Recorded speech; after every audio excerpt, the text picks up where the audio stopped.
find me now. I'm on my phone. I don't know what's up with our iPad. We'll have to work on it, mess with it, see if we can find it. Hopefully a few of you can find me. Hopefully you saw the note. What did you say, Sam? Did you say I'd be back on? Yeah. Okay. So I'm waiting to see if anybody finds me. I know a few of you will see this later. A few of you will see this tomorrow. So what I was saying is that, okay, is watching. Sandra, can you hear me okay? I'm on my phone, so let's hope this is working. Turning up my volume. Can you give me a thumbs up? Hey, Bill, somebody give me a thumbs up they can hear me. Because we've been having problems. And maybe Facebook is not, the microphone may not be on. No, Good evening, Phyllis. It's on here. Good evening. Okay, so I'm on my phone, which is a little bit different for me to do. But what I was saying earlier, okay, you can hear me good. Good. Thank you, Phyllis. Thank you. Is we are going to do, okay, well, I'm on my phone. I don't know why the iPad isn't working because it's always worked before. Then all of a sudden last night it didn't work and I didn't think about my phone. I don't know how much of a battery I have. I have to look. So we'll do this as long as I can. So hey, good evening, Sherry. But I didn't check my phone, so I really don't know about how much power I have. Oh, I have a little bit. We'll see how we do. This will make it go quicker, but okay. Well, let me share a few announcements in case this doesn't last. Oh, Sam is bringing it to me. Plug it in over here, and that way we can be on. I can do it. Good evening, Laura. So we've been having audio problems. We had audio problems last night. We've had audio problems tonight. Sam's gonna check out the iPad. We're gonna see why the iPad was not getting sound. I am on my phone, so I'm holding it. So Friday Night Fun Night will be posted. It will not be live because we are going to do it tonight. Because I'm going to help with going to do a funeral tomorrow for Al Grunewald. And by the way, thank you. By the way, 9 to 9:25 or so is the visitation tomorrow. And good. And the funeral is at 9:30. It's at Carmody Flynn. Is that right? Or am I thinking of another place? I think that's right. Hey, Bunny. And the funeral's at 9:30, and then we're leaving. I'm driving all the way to Canton, Georgia, which is supposed to be about an hour and a half away, for the interment at 11:30, and we have 15 minutes because it's a National Veterans cemetery, and I'm going to stay with the family and have lunch. And so anyway, David's coming back to Atlanta to pick us all up tomorrow because Sam and our two young friends that are here, James and Matthew, sorry, this has got me flustered a little bit, are going to take Marta in. David's going to drop them off. They're going to take Marta, and they're going to go to the World of Coca-Cola Museum and maybe to the College Football Hall of Fame tomorrow. So he's going to pick me up. I'm going to park my car somewhere along 1941 so I can ride up with the funeral home and ride back with the family. And he's going to pick me up tomorrow night. Well, by the time we get home with traffic and everything, we don't know that we'll be home by 7 o'clock. So that's why tomorrow night, if you look for Friday Fun Night, we will do it. Our friends are going to sing with Sam. And Christopher's going to sing. And I'll do some jokes. But we're going to record it tonight. And then we'll share it tomorrow. Okay? All right. So, I have been, Tuesday, I was sharing from this book, Hallelujah Anyway, by Anne Lamott, called Rediscovering Mercy. So Hallelujah Anyway, Rediscovering Mercy. And I love her writing. I think she's a simple, well, I won't say simple, but you don't have to be a theologian to understand or to read her. She's great. Talks about faith in the everyday life. And so anyway, I was reading the next part, which is chapter 3. I had shared a little bit of it on Tuesday. Last night, everything didn't work out, so there was really nothing last night.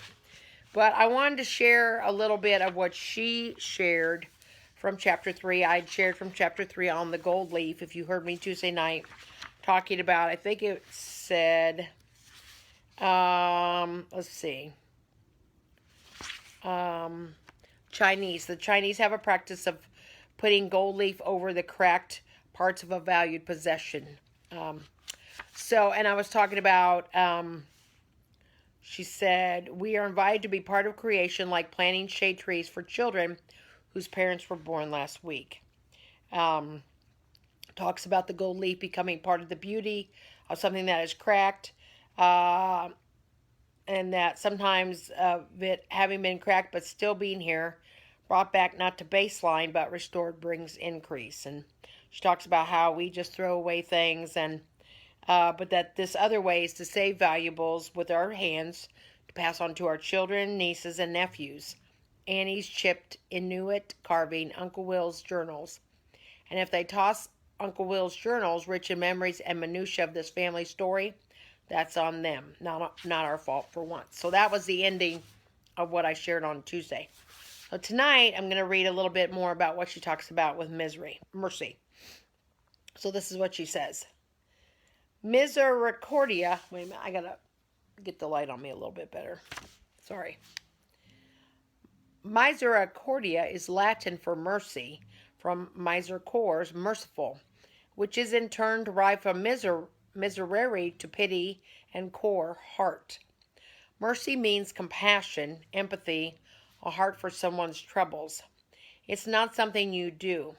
It is something in you, accessed, revealed, or cultivated through use like a muscle.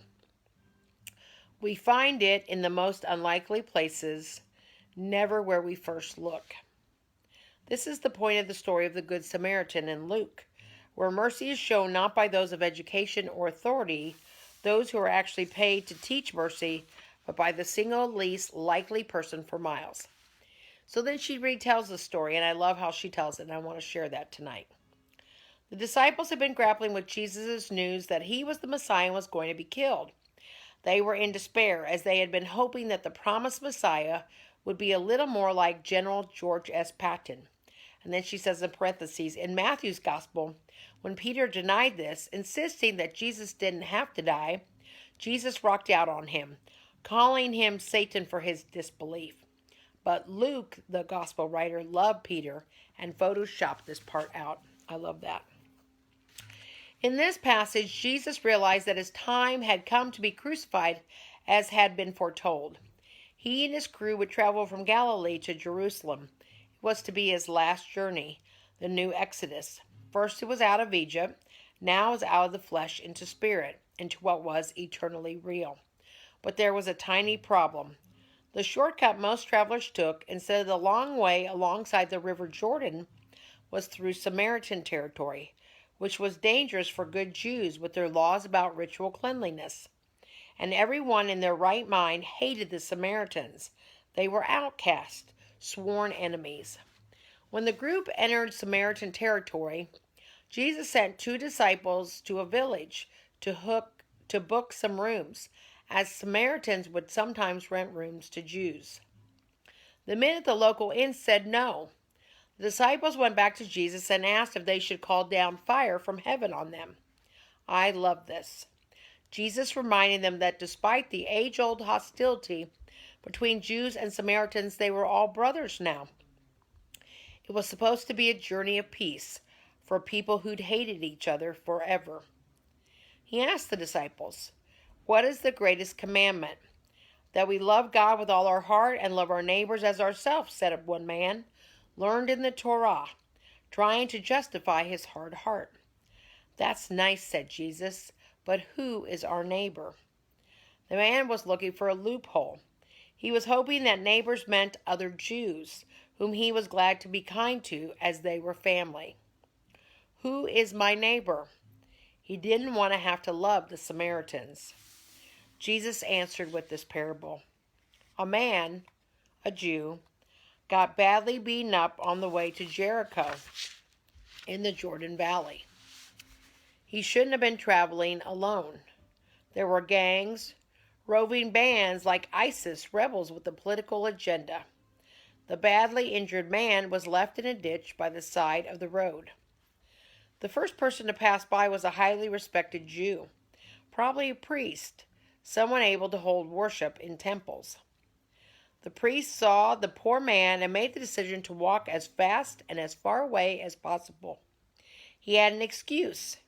He could have said he thought the guy was dead. Touching the body would have rendered him ritually unclean, unable to do worship for a week. The second person to pass by was a Levite on staff at the temple, like an altar server, a significant religious person who by law was supposed to come to the aid of marginalized people, but he also crossed the street. A third man came by. The disciples were all expecting him to be a nice Galilean just like them. They were humble, not like snobs from Jerusalem in their Jimmy Choos. If you don't know Jimmy Choos, they're highly, highly expensive, very high-heeled shoes worn by celebrities usually, or women or people who want to spend a lot of money on a good-looking shoe, but like a lot of money. Anyway, they were good Jews, men of the people, but an improbable hero came by, a Samaritan. The disciples would have expected him to rummage through the man's pockets, take his wallet and keys. Rather, Luke reports, he was moved by pity. He took care of the injured man and hoisted him up onto his donkey, which meant he himself would have to walk. He took the man to an innkeeper who welcomed them both. A diocesan priest I know says that God is the welcome and the welcomers. The welcome comes through people. Samaritans, and this is what she says, drag queens, zealots moved by pity. Who is our neighbor? The person who helps us when we are suffering? And implicit in this story is Jesus' saying, you go do this too. Be a neighbor. The reviled Samaritan for us might be a person at the opposite end of the political spectrum. In Texas, it would be a drag queen tottering up to a tea partier in a ditch. In California, it might be a John Bircher helping out on the streets of Oakland. So, I love that. I'm going to stop the story at that part because I'll share the rest of the story next week. But I love that she's telling this story of the Good Samaritan again. And I would say that, the Good Samaritan story is probably one of the best known stories in the Gospels and Scriptures. And it's a reminder as we listen to it. But the thing I would ask you is, if you were going to tell the Good Samaritan story today, who would you have fallen in the ditch? Who would you have be the person to rescue them? You see, there's plenty of groups of people, whether we admit it or not, who we don't think so much of. In fact, we may openly dislike them.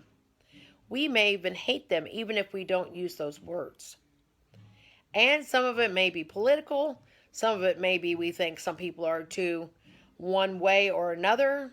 Some of it may be, the way people talk. And the question is, as Jesus tells this story, would you and I be willing to stop for the person that of a group of people that we dislike, or yes, I'll say it, hate in this world? Well, you may say to me, Pastor, I don't hate anybody.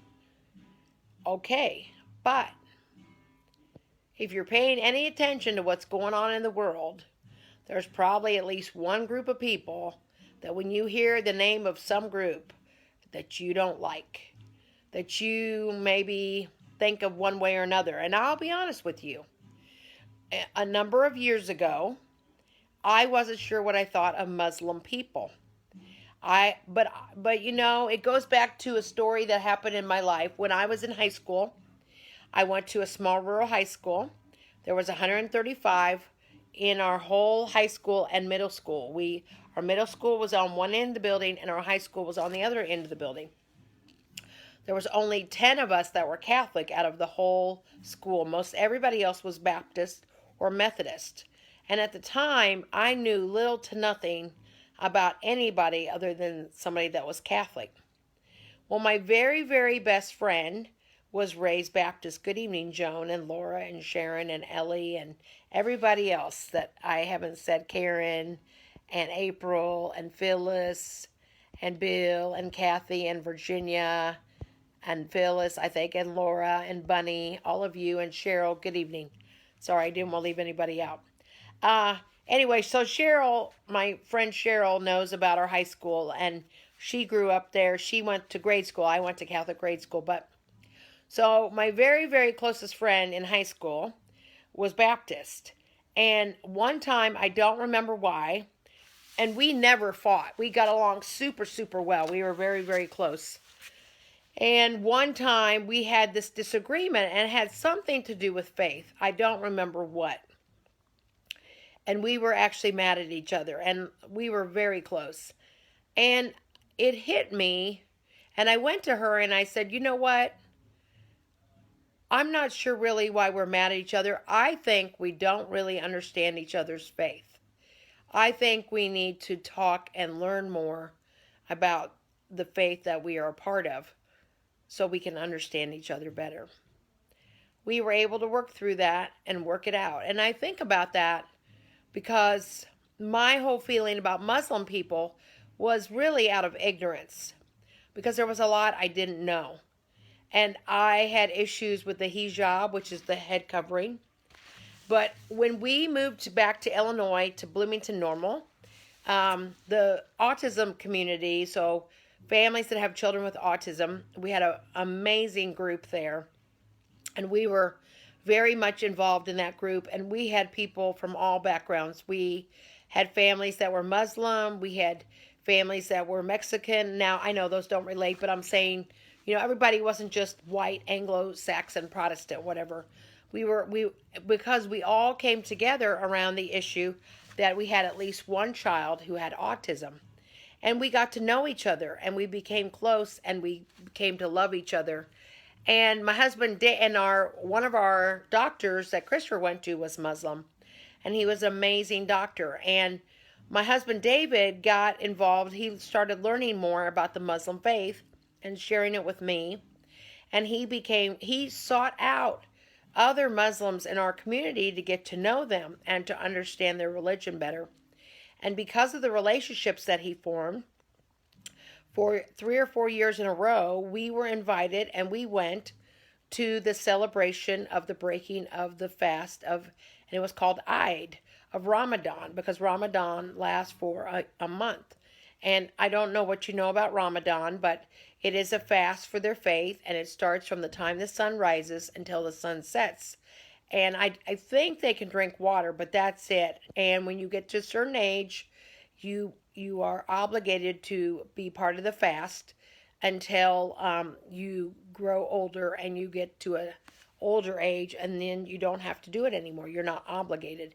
But as part of your faith, you're obligated to do that. And then they would have a big meal in the evening when the sun set. And it moves throughout the year with the calendar year, with the calendar that they use for that. I don't know much about that. But anyway, so we were invited to go to the celebration of Eid. It was a huge celebration, the first time I remember going. And all the women were together and all the men were together, but they were not in the same place. The only time we were together was when we went to get our meal. But when I went to that celebration, I was a little worried because I knew that I knew one mom because she had become a dear friend of ours because she had a son who was on the spectrum. But when I went, I realized that I knew several other women there who were in our community. One of the women was an English. She had, I think she had converted to Muslim. And she had worked in the cafeteria when I worked part-time at school while Serena's pastor, so I could be a part of my kids' schools. And so I was a playground monitor and a cafeteria helper 1 year at my son Christopher's school. And so I knew her, and the one woman that I knew, she introduced me to all the other women. And I might have felt really left out, but they included me. They made me feel a part of the group. And I began to learn more about what is real Muslim faith and not the fundamentalist Muslims. And it really opened my eyes and it changed my attitude. And it made me think about that time with my friend in high school, how the problem was that we didn't really understand each other. And while we may not see the world the same, and we may even see faith differently, that we can find commonality and we can find things to care about each other, and we have other things in common, which helps us then not to see each other as the enemy, but rather to know each other as friend. I share all that to tell you that nobody is perfect, and we all, if we're honest with ourselves, we may have a group of people that we have no regard for, that we may talk bad about. We may not say it in front of other people outside of our family, or we may put it out loud on Facebook or on Twitter or on Instagram, although I don't find much of that on Instagram, which is good because I think I enjoy Instagram a lot more these days than I do Facebook, although I still like keeping up with family and friends. Anyway, I just tell you that to say, sometimes the groups we don't like, we don't know a whole lot about. We find one thing and we take it on and we think, I don't like them. I don't like what they stand for. I don't like what they believe. I think it's wrong. Now, I'm not talking about groups, although if it was a KKK person laying in the ditch, I'm telling you, and they had their hood on, I'd have to think more than twice about what I would do. And yet, this story challenges us at the very core of our faith to say to us that our neighbor may not look like us, think like us, talk like us, act like us, even see the world like we do. But Jesus was saying to disciples, and he's saying to me and to you tonight, we need to take seriously this story. No, you may never meet somebody in a ditch, but there may be somebody that you can help someday. There may be somebody lost. There may be somebody that needs directions. There may be somebody with a flat tire. And I know we have to take caution today, even more than maybe in the past. But still, there are times where our faith calls us to act and to not be afraid and to know that God is with us. So I hope that you will think more about this story tonight and how you are a part of this story. And that if you are called to be the Good Samaritan, who do you need to pray that you would be able to take out of the ditch, put on your mule, take to someone to help them, and even use your own money to help them? It's a challenge for all of us. It's something for us to contemplate. But more than that, it's something to help us grow in our faith in Jesus. Because following Jesus is not easy. It calls us to move beyond our own self-interest, our own viewpoint, our own vision of the world, and open our hearts up to people who are totally opposite, different of us, who may not love Jesus, who may not know Jesus, who may not care two bits about Jesus. But this story, Jesus is telling us that anyone who we see as an enemy, we should be open to the possibility of helping them because God loves them too. And that may seem hard to believe tonight, but I really think that's what this story is telling us. So I hope you'll think about it. And if you have any thoughts, feel free to share them with me. You can text me, you can email me, you can let me know when you see me. But thanks for joining me tonight.